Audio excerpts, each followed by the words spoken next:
Hello everyone, welcome to my channel. इस video में हम बात करेंगे दो मेथड्स के बारे में, टीचिंग मेथड्स के बारे में। ये आपका बेनिफिशियल रहेगा। ये पर्टिकुलर कॉन्सेप्ट आपका बीएड में और डीएलएड में भी और साथ में आपके टीचिंग इंटरव्यूज जो हैं उनमें भी। तो चलिए स्टार्ट करते हैं। जो हमारा दो मेथड्स हैं वो है पहला inductive and next we will discuss about deductive. So inductive method, जिसे हम हिंदी में बोलते हैं आगमन विधि,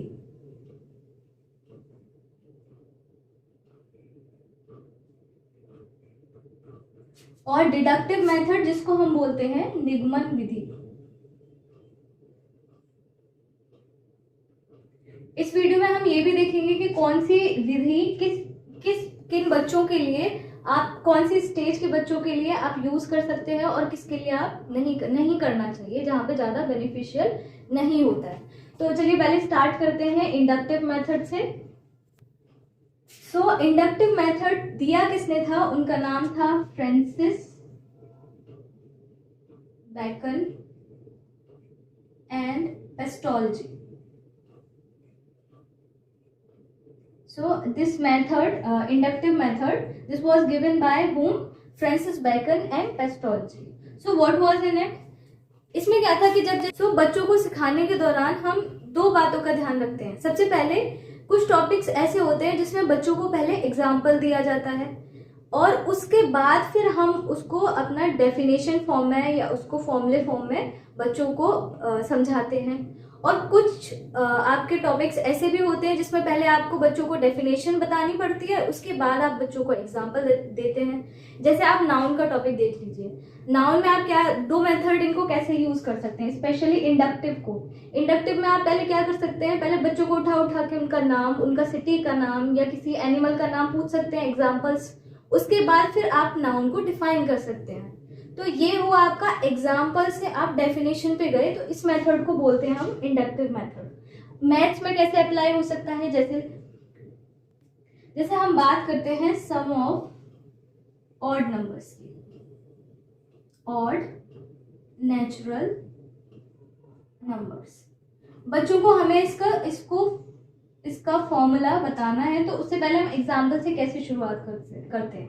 तो बच्चों पहले दो ऑड नंबर्स लेते हैं हम, 1 + 3 which is equal to 4, and then next 3, 1 + 3 + 5 which will be 9, फिर 1 + 3 + 5 + 7 विच विल बी 16। ओके बच्चों, ये देखते हैं कुछ हमें पैटर्न सा दिखाई दे रहा है ना। कैसे? इसको हम 2 का स्क्वायर लिख सकते हैं, इसको हम 3 का स्क्वायर लिख सकते हैं और इसको हम 4 का स्क्वायर लिख सकते हैं, है ना। अब देखना, कंपेयर करना, यहाँ पे कितने नंबर ऑफ डिजिट्स हमने ली थी, नंबर्स लिए थे 1 और 2। कितने नंबर्स लिए थे? 2 नंबर्स। तो यहाँ पे 2 का स्क्वायर हुआ है। यहाँ पे 3 नंबर्स थे तो 3 का स्क्वायर हुआ है। यहाँ पे 4 नंबर्स थे तो 4 का स्क्वायर हुआ है। तो यहाँ से हम ये बोल सकते हैं दैट सम नंबर्स ले लिए, है ना। उसमें कितने नंबर्स हैं? n natural number. मान लो इस तरह से 1 + 3 + 5 + and so on up to n। तो इसका फॉर्मूला क्या हो जाएगा? Direct it will be n का स्क्वायर। ओके, सो ये हो गया आपका। आपने स्टार्ट कहाँ से किया? आपने स्टार्ट किया एग्जाम्पल से, और आपने एग्जाम्पल के थ्रू बच्चों को क्या बता दिया? एक फॉर्मूला आपका वहां से आपने बच्चों को सिखा दिया। इसी मेथड को बोला जाता है इंडक्टिव मेथड या आगमन विधि। किया इसमें हमने एग्जाम्पल से हम रूल की तरफ गए। आगमन विधि में हम क्या करते हैं? उदाहरण से नियम की तरफ जाते हैं, या इसको हम दूसरा एग्जाम्पल को हम बोल देते हैं पर्टिकुलर से हम जनरल की तरफ गए।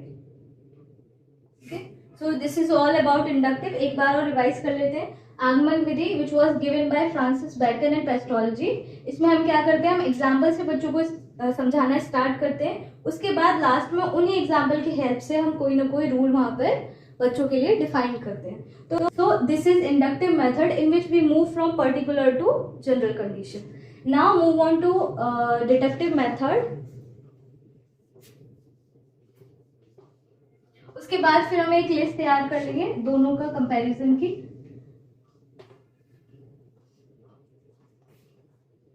इन दिस मेथड, जिसको हम बोलते हैं निगमन विधि,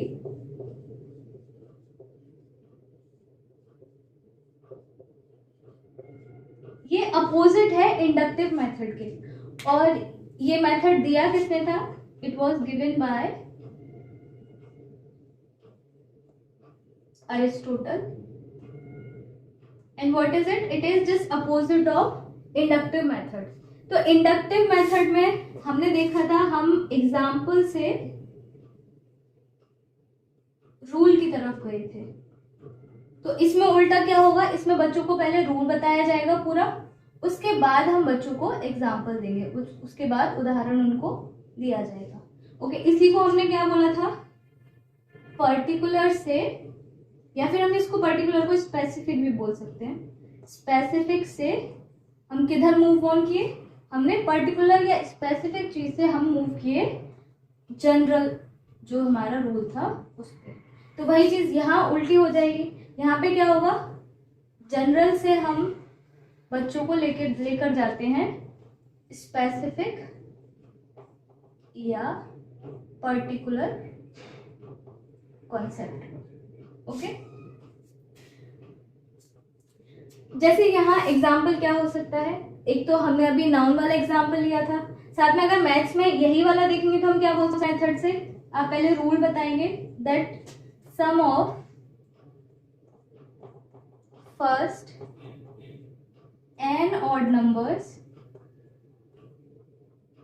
is equal to n square। उसके बाद फिर बच्चों को एग्जाम्पल देंगे कि देखो बच्चों, फिर उसके बाद एग्जाम्पल कैसे? मान लीजिए आपने 1 और 3 को ऐड किया, तो इनको ऐड करने के बाद क्या आया? 4 आया, जो कि किसका स्क्वायर है? 2 का square.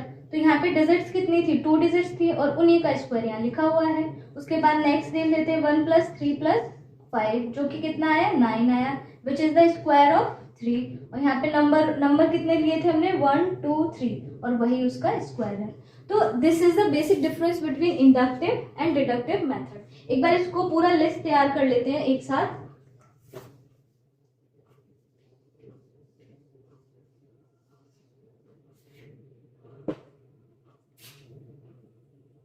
First of all, this method was given by Francis Bacon and Pestolge, while this method was given by